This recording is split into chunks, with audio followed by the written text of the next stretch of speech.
Thank you, Chair Graves, for holding this hearing. I want to thank each of the administration officials for joining us to discuss the Francis Scott Key Bridge recovery effort. First, like the Chair, I want to express my sympathies with the families of the 6 transportation workers who lost their lives while on the job maintaining this important piece of infrastructure. This incident is a reminder of why safety always has to be the top priority in transportation. Safety of workers, the traveling public, and the residents of communities adjacent to that infrastructure. This emergency left in its wake an incredibly complex debris removal challenge, a closed channel and a shuttered port, significant regional economic and global shipping ramifications, and the loss of a bridge essential to freight movement and roadway mobility in the Mid-Atlantic region.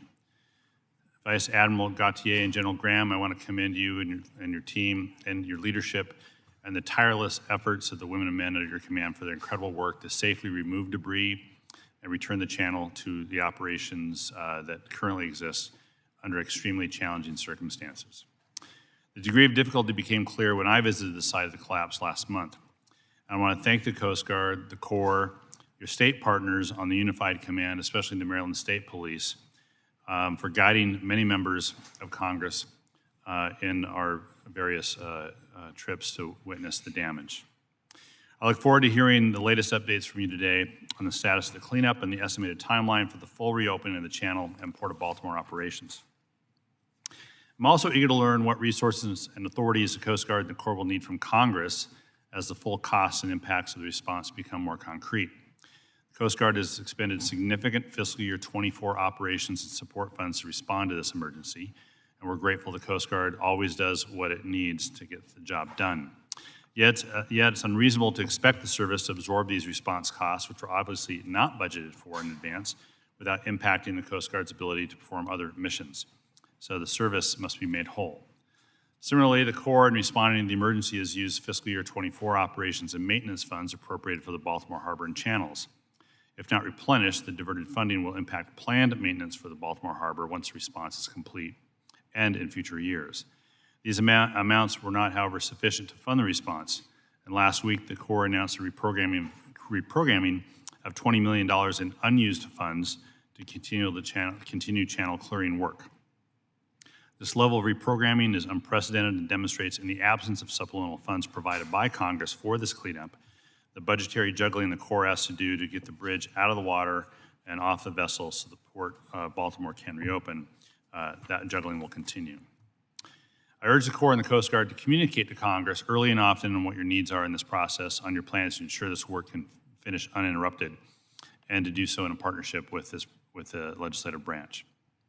Beyond the immediate response, I look forward to hearing from the Federal Highway Administrator, Bob, about the timeline to replace the bridge and the role the federal government is playing in aiding that process.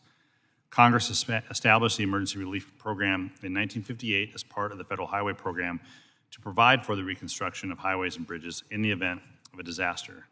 Congress understood that a state could not be expected to cover the costs of an unforeseen emergency loss of infrastructure out of its annual road budget. That's still true today. Maryland transportation officials estimate it will cost up to $1.9 billion to replace the bridge. Frankly, there's a lot of estimates out there, and it's a broad range, so I really wouldn't call them estimates at this point, frankly. So while USDOT has provided $60 million in ER funds to date, we do know that's a fraction of the total need. Prior to the collapse, the Key Bridge carried 34,000 vehicles a day. Traffic diversion is increasing vehicle crossings in the Fort McHenry and Harbor tunnels by 18%. And truck drivers carrying hazardous materials currently must add 25 miles to get through Baltimore via alternate routes, including communities that did not expect hazmat trucks to be going through them. This committee has a role to help rebuild this critical economic artery quickly and efficiently, including ensuring the project can advance without a cost share from Maryland. Finally, I want to welcome back Committee Chair Hamidine. Congratulations on your reconfirmation last night. The NTSB's thorough investigation of this catastrophe will help answer questions about how to prevent future collisions, shore up bridges, save lives, and protect our critical infrastructure. I look forward to what Chair Hamidi is able to share about this incident based on the NTSB's preliminary findings, which was released yesterday afternoon, I believe.